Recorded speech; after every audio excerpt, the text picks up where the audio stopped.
Hey guys, Andre from High Performance Academy. Welcome along to another one of our webinars. And today we're going to be covering a topic that I know is horsepower versus torque. What's important? Which should you care more about? And one of the upsides of today's webinar, we're going to be producing what's called a tractive effort graph, and a good use of that graph is it will show us for our gearing and our particular power and torque curve exactly whereabouts we should be changing gear. And that's another topic that I know a lot of enthusiasts really struggle to get their head around. So hopefully there's going to be some great information in there. It's going to be perfect if you've always been a little bit confused about those topics.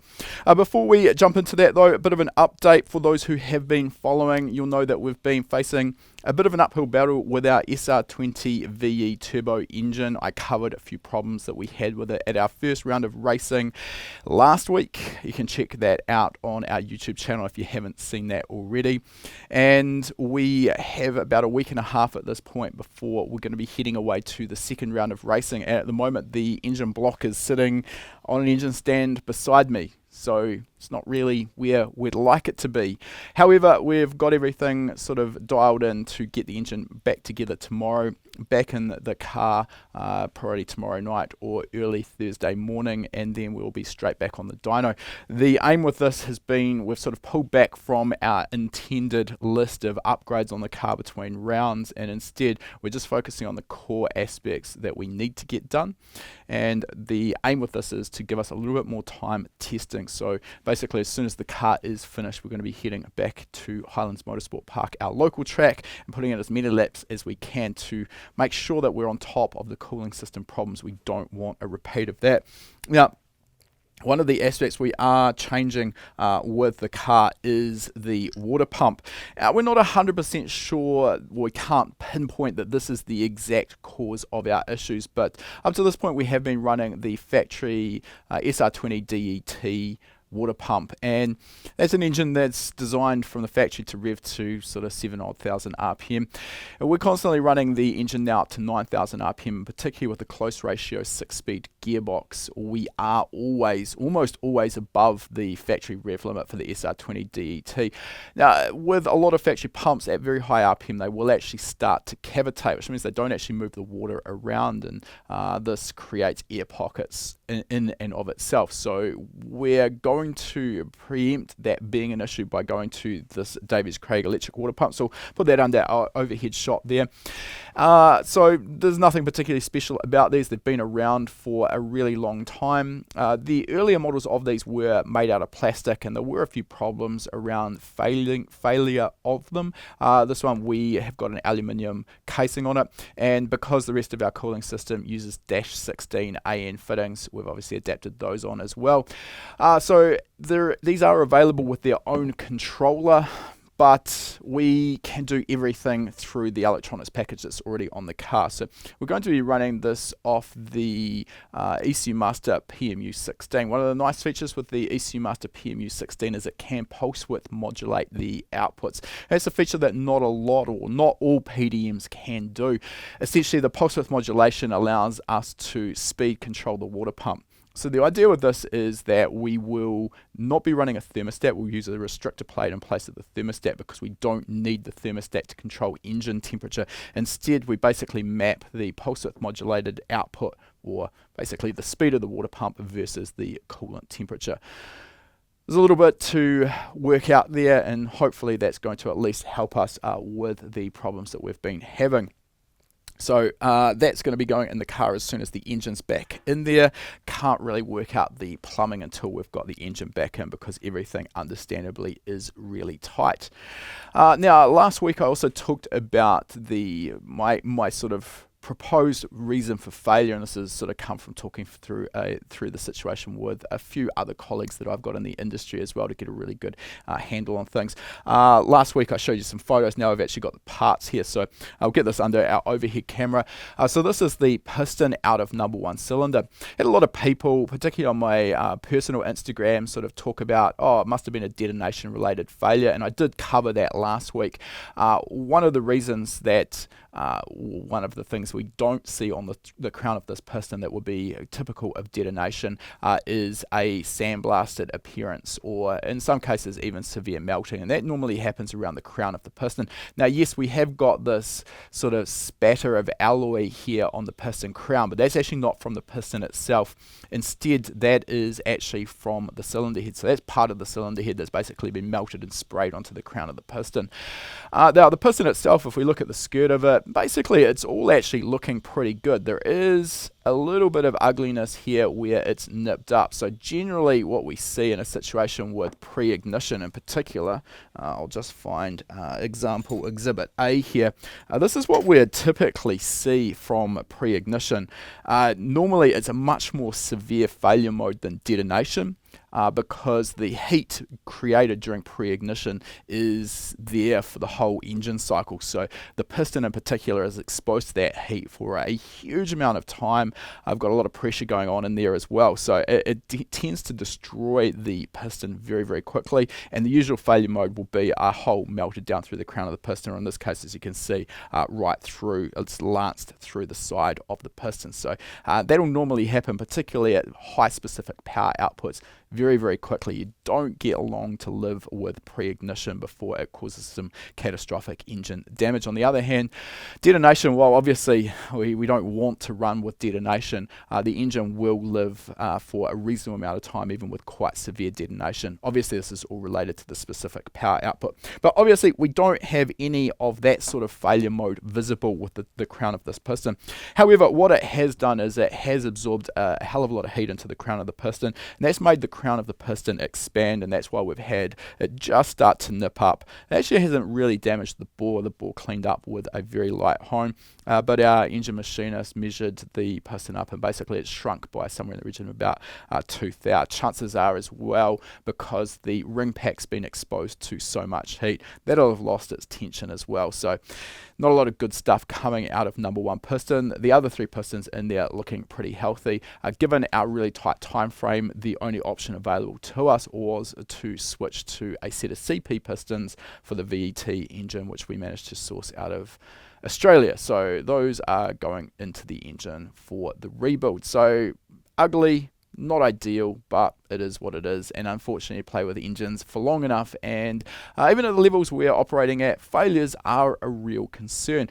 The aim is always to get to the source of that failure, find out what actually happened, why did that happen, and make sure that you address that so it doesn't happen again. Obviously, there's no point putting the engine back together and having exactly the same failure mode occur again. So we're working really hard to make sure that's going to be the case, and that's why that additional testing time is going to be so critical to us. Now, another thing I just wanted to mention here as well, the rods that we are using in the engine are K1 Technologies H-beam rods. Nice feature with these, I can't remember the specifics, but they are significantly lighter than the factory SR20 rods, albeit they are also stronger. Off the top of my head, I want to say these were somewhere in the region of about 70 to 80 grams lighter. So that's a really significant reduction in the rotating mass of that the components. On top of that, the pistons also, the aftermarket pistons, both the JE and the CP that we've just switched to, also lighter than the factory SR20 DET piston.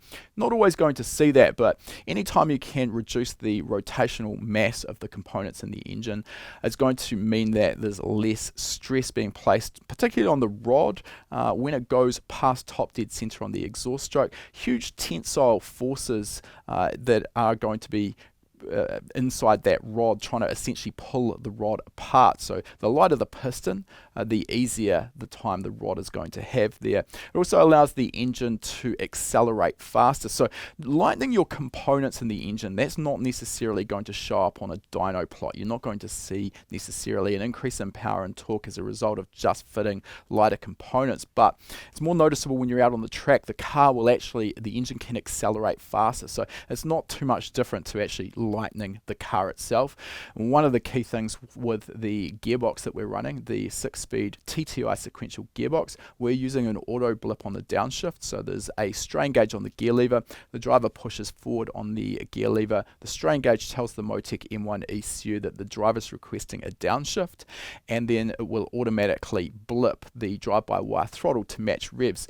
Now, I don't want to get into an argument about whether this takes away from driver skill. It is what it is. Everyone has their own personal preference. We're embracing technology. You don't necessarily have to. However, the point of the conversation is, and this doesn't even matter if you're manually blipping, the lighter the rotational mass of the components, the quicker the engine can change RPM and get back to the RPM, get up to the RPM of the lower gear. And this is going to have a knock-on effect that your gearbox is going to have an easier life. You're not going to see the sort of wear on the dogs.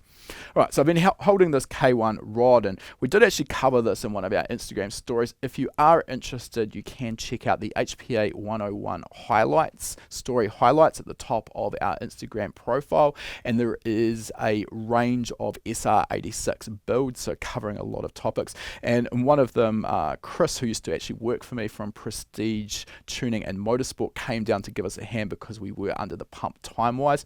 One of the changes we made to these rods, the rod strength is not such an issue under compression, but we were a little bit worried about the RPM targets that we were looking at around 9,000 RPM. So what we chose to do was replace the rod bolts with a set of ARP custom age 625 plus rod bolts. So this is a sort of a pretty expensive super alloy that is incredibly strong. So one of the key points with this is when you are changing to a rod bolt such as a custom age 625 plus, these alloys are very sensitive to the oils from your skin. So key point is when you are installing them, you don't want to touch them with your bare hands. This can end up resulting over time in hydrogen embrittlement and a failure of the rod bolt because you've touched them. So it's always a good idea when you are using any high-grade steels like that.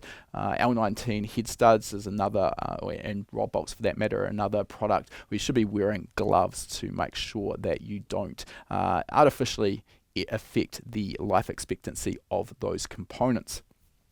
All right, so engine should be back together, hopefully up and running by the end of the week. Now, I haven't actually mentioned this before, but another product that we have sitting on the shelf, but unfortunately still haven't had time to fit, is going to have to wait for another round, is a set of Izze Racing laser ride height sensors. So I'll get these under the overhead camera here. These are a nice little unit here with an Autosport connector, and they give us a very accurate ride height value that can be logged. So this is important for the aero package that we are going to be installing, because we've got a front splitter, a rear diffuser and a rear wing that are all designed to produce a fairly significant amount of downforce. The ride height is very critical to particularly the splitter and the diffuser doing their job properly, so it's really important to know what's happening to the ride height, particularly at speed where the downforce is going to be obviously pushing the car into the ground. And Tim, our engineer, has been working on the spring rate and also the bump rubbers and packers to make sure that we don't end up bottoming the car at high speed. So laser ride height is going to help him validate what's going on there. These sensors are reasonably expensive, so one of the things when considering laser ride height, obviously in the perfect world, if money wasn't an object, you'd have one of these at each corner of the car. However, it's not actually strictly necessary to have 4 laser ride height sensors. By using 3, so 1 at each front corner and 1 at the rear, 3 laser ride height sensors will define a plane, and that lets us know what is going on with the attitude of the car. So hopefully we'll be getting those in before the next round, but that all hinges on how well everything goes at the next round that we've got coming up. Now, I just wanted to deviate a little bit from what I normally cover in some of these pre-shows and just talk about some of the aspects of the wiring harness construction that went into the SR86 build. So this was a pretty big job and one that I personally undertook, building a complete wiring harness for the MoTeC M150 ECU, the 2 Ecumaster PMUs, the MoTeC C125 dash, and basically getting away from all of the factory wiring, which was what we were running originally. So I've got the engine harness sitting here. Well, there's two harnesses that run out into the engine bay. This one is primarily for the engine itself. The other harness is a data harness. So there's two Autosport bulkhead connectors in the left hand corner of the engine bay, and that's where these come through. What I wanted to specifically talk about though was the heat molded boots that we so often see on these mil-spec style harnesses. So let's get this under our overhead camera here. Probably a little bit hard to actually see too much detail here. So we've got our Autosport connector. This is a 79 pin connector. It uses 22 gauge contacts. And we've got our DR25. This is all concentrically twisted here. So this is the main trunk of our harness. I think off the top of my head there's about 150 meters of 22 and 24 gauge wire in this harness as well. But one of the things we want to do with the harness is seal it environmentally, and that's where these heat molded boots come in. So these are a product that we install after everything is being completed, and we wrap the wiring behind this boot with what's referred to as Kapton tape. I think I've got some Kapton tape here. So the Kapton tape is a goldy coloured insulating tape. We're not really using it specifically for the insulating properties, and there actually have been some issues with Kapton tape and its use in the aerospace industry a long time ago, but we're not really using it specifically for its insulating properties. The key to this is the Kapton tape has a very high melting point. So what we can do is protect the wiring behind that boot so that the epoxy that is lined inside the boot isn't going to end up getting into our conductors, meaning that if we had to cut that boot off and effect a repair at a later point, the Kapton tape is going to make our job much easier. It's also very thin as well, so it doesn't add a lot of bulk to our wiring. So that's what's behind that boot. The boots themselves though are a pretty unique little item. I've got a couple here. This is a right angled boot. The two manufacturers that you're likely to come across are Hellermann and Raychem, but basically their part numbers are interchangeable. So this one here is a 90-degree boot. I'll get this under the overhead shot here. So it's really important to understand how to use these, and we'll have a look at some documentation from Hellermann for this particular boot, I think it is. Yeah. In just a second. And then we've got this one here, which is also a Hellermann part, and interestingly this is actually a T junction. Doesn't look like it, I know, but these things do some pretty incredible things when the heat is applied to them and they recover down. So I've actually got one of those T boots. Let's just have a look at a different part of our harness here, and basically that's what ends up what our T-boot actually ends up looking like once it has been recovered down. So there's a variety of these heat molded boots in different shapes to basically suit whatever you're trying to do. So it's a nice way of adding some sort of rigidity and support to your wiring harness. Once these are shrunk down, they are essentially almost completely rigid, so it provides good strain relief. The other aspect is that they do provide environmental protection for the harness, because these points below the DR25, the harness is not sheathed, so we want to make sure that no moisture, dirt or dust is going to get in there. Now I'll talk about that in a second in a bit more detail, but first of all, one of the questions I quite often get asked about working with these boots is how on earth do you know the correct size boot for your particular application? Well, there's no rocket science here, and the documentation is going to show you. So we'll jump across to my laptop screen here, and this is the documentation for this Hellermann boot here. And basically we've got this little drawing up here which gives you all of the key dimensions of when that boot is recovered down. So you know exactly what you're working with. In particular, this dimension here listed P. That's really important to understand, because it's going to tell you how much room you've got behind the boot, basically how much working space you've got when you are pinning out the connector. Otherwise you're going to end up basically with your boot not covering the back of the connector properly. So that's really important to make sure you're working with it. A little tip here that Zach includes in our wiring courses is it's a really good idea to print one of these out, particularly when you're pretty new at doing this. Print this out and scale it correctly for the boot that you're working with, and then you can actually use this as a bit of a silhouette and make sure that all of your wiring, all of your your service loops, etc., are going to be contained inside of the boot itself. The key ones though, here we've got our dimension H and our dimension J, so we can scroll down here and we can find those dimensions here. So we've got H and J, we've got the maximum and minimum values. So in this case, dimension H, this will shrink down if it was left completely unrestricted to 22.5 millimeters. So essentially what we want to do is make sure that the back of our connector is at least larger than 22.5 millimeters, maximum there 36 millimeters. So basically we want to make sure that we're within that range. Likewise, our wiring that comes out the back, minimum diameter there on J, 8.5 millimeters, maximum 36 millimeters. And these have a really high shrink ratio, so you can get away with quite a lot there. That's quite surprising how much they move around when they shrink down. How to shrink those down? We use a heat gun, but you do want a heat gun with a reasonable amount of control. This one is a DeWalt, depending where you are in the world, there'll be a number of different manufacturers to choose from, but basically it's got a little digital readout here, and you can set the temperature, because if you don't have sufficient heat, you're going to find that these boots will not want to shrink down. Alternatively, too much heat and you're going to end up actually damaging and melting the boot. So it is important to follow the manufacturer's instructions.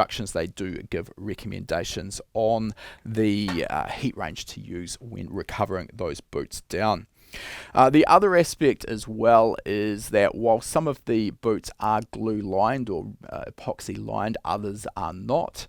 The other option you've got for sealing them is to use something like this. This is a HellermannTyton V9500, a 2-part epoxy.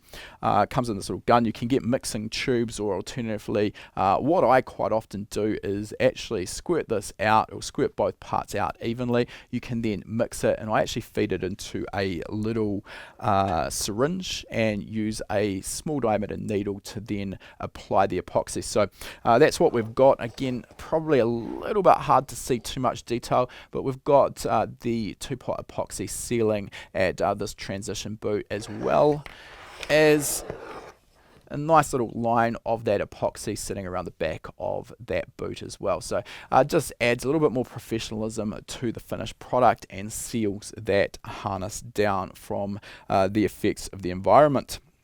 Right, couple of updates on our YouTube channel, and I'll just head across to my laptop screen again. The SR86 build updates. I've talked a bit about the SR86, so if you are interested in learning a little bit more about this, check out this update. This is our latest one. Talks a little bit about 3D scanning. We had Zach, our old wiring tutor, come down from the university that he works at. There he is, and he brought down one of the toys from the university, which is their 3D laser scanner, and scanned a bunch of the parts on the car, so you can find out a little bit more about why we did that and what goes into 3D laser scanning. Also cover the development of the new shifter mechanism that's going into the SR86, and talk about the cam angle sensor, crank angle sensor, engine speed and position inputs that we are using, and why the Nissan 360-degree optical sensor is not the one that you'd want to use, particularly in a modified engine. So go check those out. Make sure you subscribe. If you've got any questions on any of those videos, then please ask them. We do our absolute best to get back to anyone asking questions in there. Also, we have just released one of our latest videos, which was from PRI all the way back last year, when the world was a bit different and we were allowed to travel, with everyone's favourite high-performance tuner, Shane T. We're talking about tuning Pro Mod cars here with Shane, everything from 2,500 horsepower to 4,000 horsepower. What goes into tuning engines at that level, how EFI has really changed the game in the Pro Mod class, and also about torque management, because it's not just a case here of making as much power as possible. It's about managing that torque so that the car actually gets down the track as fast as possible without breaking out into wheel spin.